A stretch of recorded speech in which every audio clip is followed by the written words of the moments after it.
Jangan lupa subscribe and share. Subrek.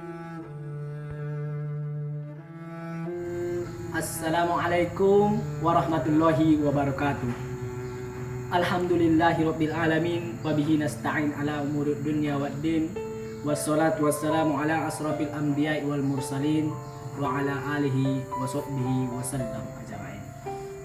Kawan-kawanku sekalian, pada bulan yang mulia ini, bulan yang penuh berkah ini, bulan yang penuh ampunan, bulan yang penuh dengan rahmat, dan bulan yang dapat menjauhkan kita dan menyelamatkan kita dari api neraka ini, alangkah baiknya kita memperbanyak ibadah kepada Allah Subhanahu wa taala, memperbanyak hubungan vertikal kepada Allah Subhanahu wa taala, baik itu ibadah secara mahdoh dan ibadah goib mahdoh, baik secara yang wajib-wajib dan yang sunnah-sunnahnya, seperti ibadah sholat.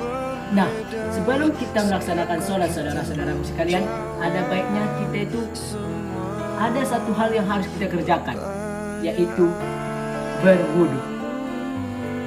Karena wudu adalah salah satu syarat sahnya sholat.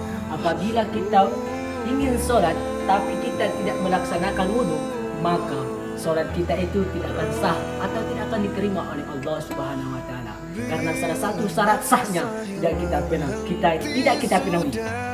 Sebagaimana firman Allah Subhanahu wa taala, ya ayyuhalladzina amanu idza qumtum ila sholati faghsilu wujuhakum wa aydiyakum ilal marafiqa wamsahu bi ru'usikum wa arjulakum ilal ka'bayn wa in kuntum junuban fatahharu wa in kuntum marda aw ala safarin aw ja'a ahadin minkum minal ghaib aw lamastumun nisaa falam tajidu ma'am fatayammamu sa'idan tayyiba wamsahu biwujuhikum wa aydiyakum minhu ma yuridullahu liyaj'alaikum min harj walakin yuridullahu liyutahhirakum wa liyutimma ni'matahu 'alaikum la'allakum tashkurun. Quran surah Al-Maidah ayat 6. Di sini Allah menjelaskan bahwa pada kita sebagai umat muslimin dan muslimat, apabila kita ingin melaksanakan wudhu, ada baiknya kita itu apabila kita ingin melaksanakan sholat, ada baiknya kita itu berwudhu. Nah, di sini saya akan menjelaskan tata cara berwudhu dan bertayamum yang baik dan benar. Yang pertama adalah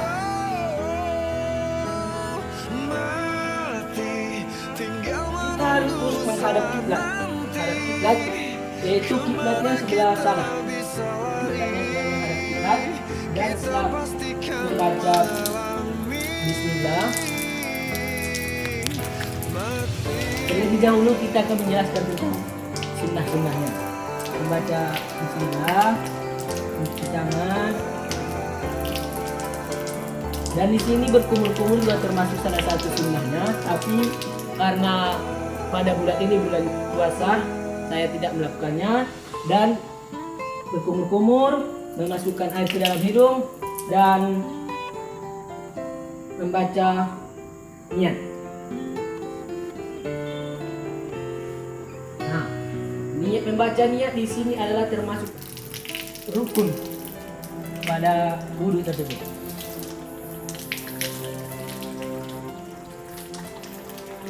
Bismillahirrahmanirrahim. Di sini saya membacakan niatnya. Letak niat pada wudu ini adalah ketika kita meneteskan air atau menampung air, lalu kita membaca niat pada mengusap muka kita ini.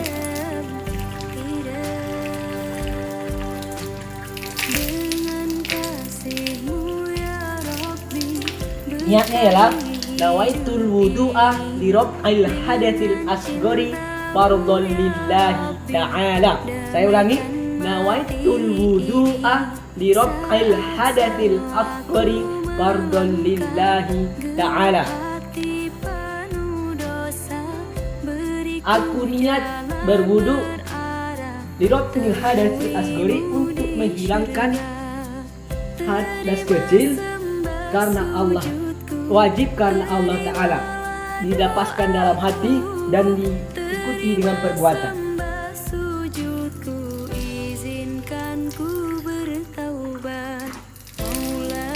Di sini kita disunahkan membasuh muka. Hukum yang membasuh adalah kedua adalah mencuci muka. Setelah niat kita mencuci muka.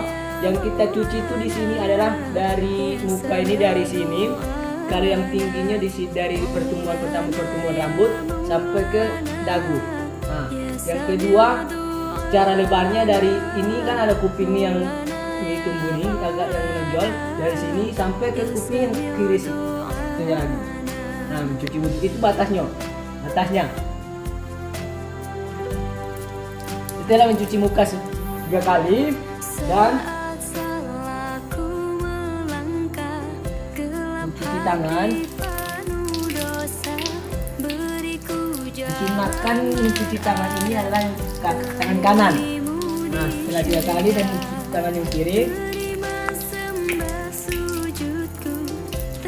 Mencuci tangan di sini harus sampai dari sini, dimulai dari sini sampai sini. Saya praktikkan sekali lagi. Harus melebihi lutut, siku, dan sampai 3 kali.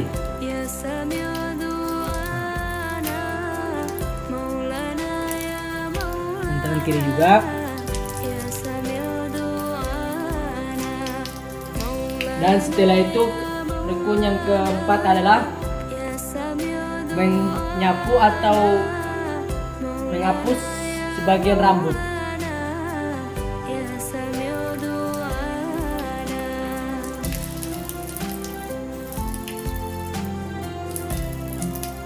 Syarat 3 kali, sunnahnya 3 kali semuanya. Dan setelah itu kita akan membasuh kuping, sunnahnya.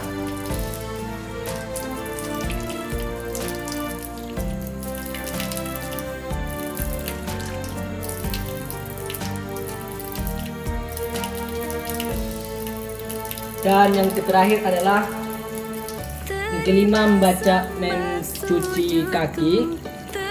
Nah, di sini kita sunahkan untuk menyela-nyela jari kaki, dimulai dari ujung jari sampai ke matahari kaki, atas matahari kaki. Tapi baiknya juga kita sampai ke lutut. Yang mana batas mata kakinya? Nah, batas mata kaki di sini. Di sini saya menjelaskan batas mata kaki seperti ini. Di atas mata kaki harus lewat dari mata kaki. Nah, secara sedikit saya 3 kali dan membasuh kaki kiri sampai 3 kali juga.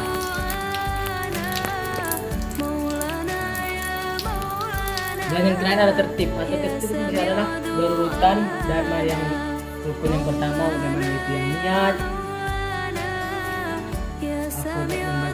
membasuh muka, membasuh tangan sampai siku, menghapus sebagian rambut, yang baru menghapus atau membasuh kaki, dan tertib. Nah, dan setelah kita melakukan wudhu, disunahkan kita membaca doa. Doanya yaitu asyhadu an la ilaha illallah wa asyhadu anna muhammadar rasulullah. Allahumma ja'alni minat tawwabin waj'alni minal mutatahhirin waj'alni min ibadikas salihin. Amin.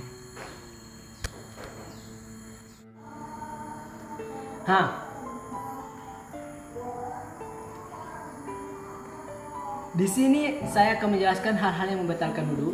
Nah, yang membatalkan wudu adalah beberapa hal yang membatalkan wudu, yaitu yang pertama kharaja syai'un min ahadis sabilain, keluarnya sesuatu dari 2 lubang, baik itu lubang depan, kubul wal dubur, lubang depan dan belakang, baik itu kentut, kencing dan segalanya. Nah, dan itu juga bersentuhan laki-laki dan perempuan, baru sebab tidur atau hilang akal dan terkena najis. Bagaimana hukumnya apabila laki-laki yang bukan mahram menyentuh seorang perempuan? Di sini saya akan menjelaskan, apabila ada seorang suami tersentuh tangannya kepada istrinya, maka dalam hal ini mazhab Syafi'i membatalkannya. Karena suami istri itu mahramnya mahram karena nikah, bukan karena nasab. Karena mahramnya mahram karena syahwat.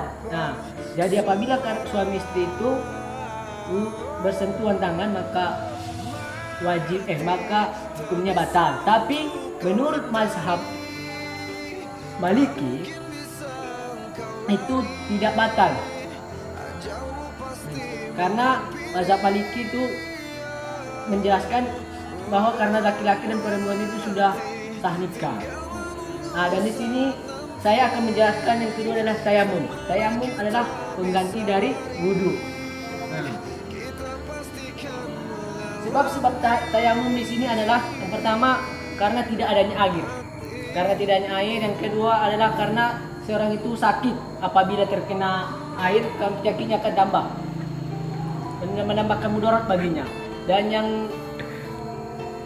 sekarang ada yang musafir dalam perjalanan jauh, tidak ada sempat berhenti di suatu penginapan atau itu, maka dia itu boleh bertayamum. Nah, di sini menjelaskan fardu tayamum atau rukun tayamum. Ada berapa rukun tayamum? Nah, di sini rukun tayamum ada 4. Yang pertama adalah niat. Niatnya ialah nawaitu tayammuma listibahatis sholati badalam minal wudu'i fardhon lillahi ta'ala. Itu yang panjangnya ya. Kalau yang pendeknya nawaitu tayammuma listibahatis sholati fardhon lillahi ta'ala. Ada yang kedua adalah mengusap muka dengan debu. Yang ketiga adalah mengusap tangan sampai ke siku dengan debu. Dan yang keempat adalah tertib. Nah, dan sunnah-sunnahnya adalah kita disunahkan dalam melakukan tayamum. Saya akan bertekannya. Bismillahirrahmanirrahim.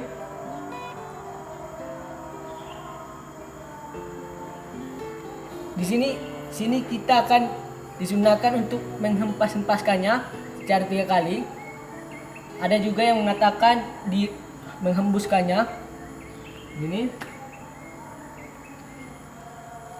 Dan kita usap ke dalam muka, kepada muka. Ini dimulai dari sini, tangan ini, sini sampai ke sini terus gitu. Saya ulangi dari sini, dari ini. Nah, gitu. Kalau kita dari sini semuanya, nanti dari sini, nanti tangan debunya itu akan sudah sampai sini semua, tidak menyampai muka ini semuanya. Nah, dan yang kedua adalah kita ambil lagi, kita pas-paskan lagi, yang kali, dan kita basuh tangannya atau usap tangan dari ujung sini sampai ke sini. Dengan cara di sini sampai terus. Nah, di sini karena biar ini sama ini cuk gitu. Nah, dan secara tertib harus berurutan. Tidak boleh kita membasuh tangan dulu, mengusap tangan dulu, baru buka, tidak boleh. Nah, itu menyalahi rukun. Nah, dan di sini adalah sunnah-sunnahnya tadi membaca bismillah, baru mendahulukan yang kanan pada yang kiri, tangan kanan dulu baru yang kiri. Dan yang membatalkan tayamum di sini adalah sesuai yang membatalkan dengan wudu. Apa-apa yang hal-hal yang membatalkan wudu sama dengan membatalkan tayamum. Nah, setelah baru kita melihat air setelah tayamum atau mendapatkan air setelah tayamum. Dan di sini setelah kita tayamum, kita itu disunahkan juga untuk membaca doa. Doanya sama dengan membaca doa wudu. Nah, doanya adalah asyhadu an la ilaha illallah wa asyhadu anna muhammadan abduhu wa rasuluhu. Allahumma ja'alni minat tawwabin wa ja'alni minal mutatahhirin wa ja'alni min ibadikas shalihin. Demikian, semoga bermanfaat. Jawazatum min adil khata wal khata'at atlu minkum alfa istighfar ila liqa'i assalamualaikum warahmatullahi